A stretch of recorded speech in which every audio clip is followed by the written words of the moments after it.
We started off feeding like a dozen families a week, some 9 years ago, and it slowly increased. We've received bread and pastries from Panera, Breadsmith. We now are working with the new Trader Joe's in Evanston, and they donate perishable items, produce, dairy, bread, pastries, whatever kind of, and that varies from week to week. Sometimes we get a little, sometimes we get a lot. So it comes from varying places, but our mainstay is really our partnership with the Food Depository. We could not feed over 200 families a week without having that kind of food. We get thousands of pounds of food on a regular delivery. When patrons come into the food pantry, everyone gets 2 bags of shelf-stable goods. So that'll be like your rice, your pasta, your grains, your canned fruits and vegetables. Everyone gets the same to start with. And then they go through the line, and in the line you can choose what meat you want to take home, and it'll be 1 or 2 or 3 selections of meat. They always, offer me what I could use, food, juice, vegetables, everything. The staffs are respectable, and it's been really helpful to me. One reason I really like working with the food pantry is because we give out quality food. And it's really something to know that you're giving first-rate food to people who need it. We're not just giving something that was in the bottom of somebody's freezer and, oh, I'm not going to eat this, can you use it? So we could get this done much more quickly if we just pre-packed everybody's bags for them and said, here's what you get, see ya. But by giving them a choice, it takes a lot longer for us to run the food pantry on a Wednesday night, and it takes about 3 times as many volunteers. But we're serving people who don't have a lot of choices about many things in their lives. And it's a real value to us to know that everything they're taking home is something that they've chosen to take home.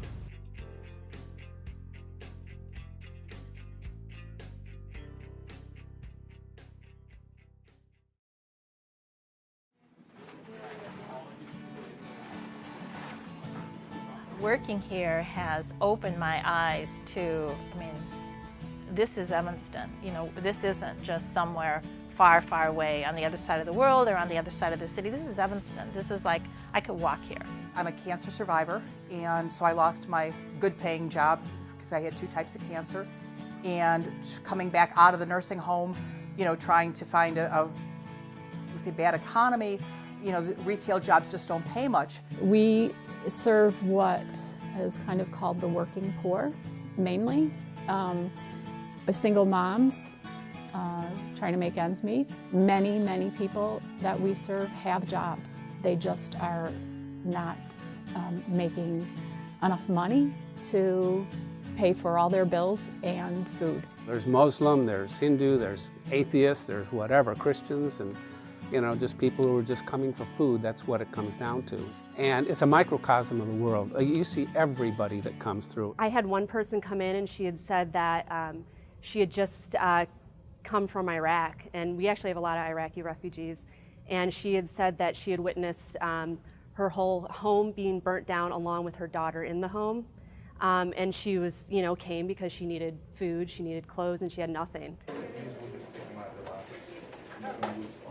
I take away people's needs. So not just in terms of the food, but in terms of having someone to come and talk to, because a lot of them are coming here for that as well. They want people to talk to them and be their friend, even if it's only for a few minutes. Everybody is welcome, regardless of the faith, regardless of your ethnicity, regardless of your age, and everybody is made to feel welcome and leaves with a smile. Some people, when they come, they've never had to come to a food pantry, and they're terribly embarrassed.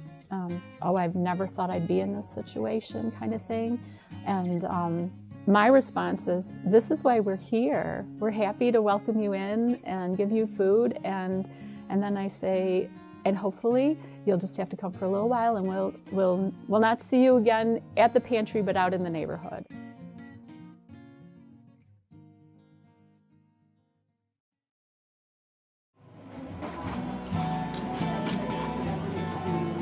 If you go in the clothes closet, there is this sense of family in there, and people stay in there for ages just chatting away to Christina and the other girls, which is brilliant. You don't have to be really, really good at it.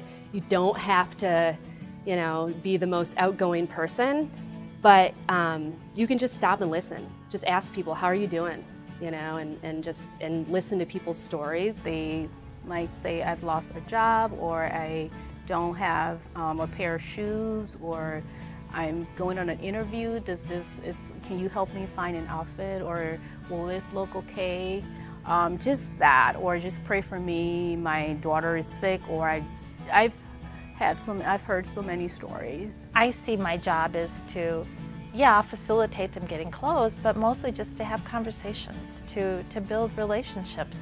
A woman came in and she came up to me and she said, can I get some prayer? And I said, yeah, sure, of course I'll pray for you.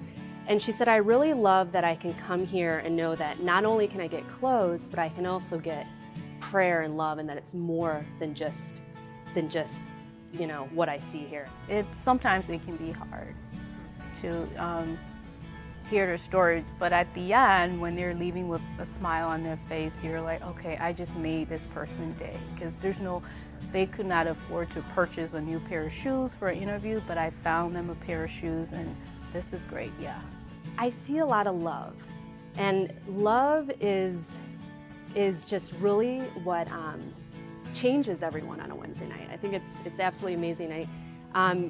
The kindness that we all show each other as we're part of the team, and also show the people that come in, it changes the air in the room. It just you know, it makes everyone happy, and that's why coming on Wednesdays is the highlight of my week.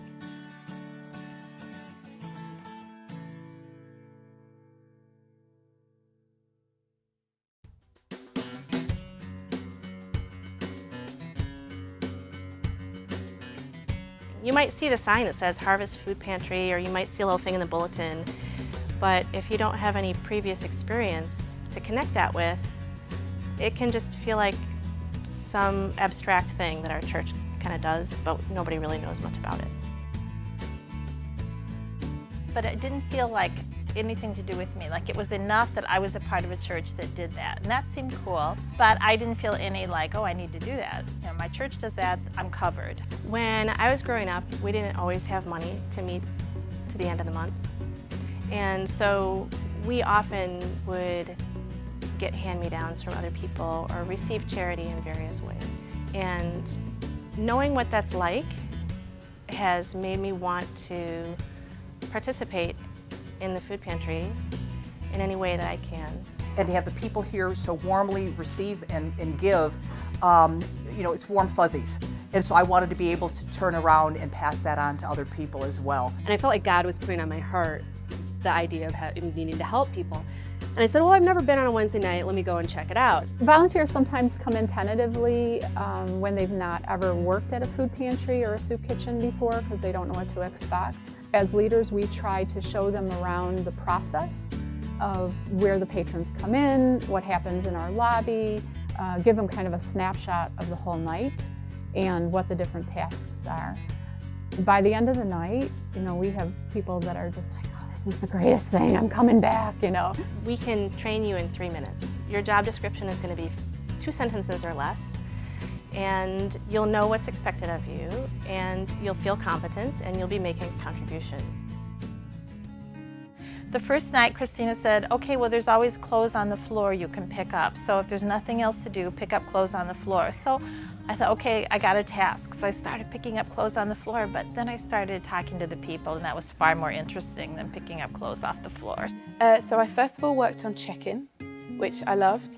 And then the next week I worked on food line, which I haven't stopped doing ever since, because then you get to know people. So you take someone down the line and you're only there for a minute, 2 minutes, but you get to know so much about them because they want to talk to you about this stuff. They want to talk to you about their lives. I'll tell you, every Wednesday, God shows up. It's like, I like to say that it's like I get a glimpse of the kingdom on Wednesdays. Yeah, come, because of miracles can happen there.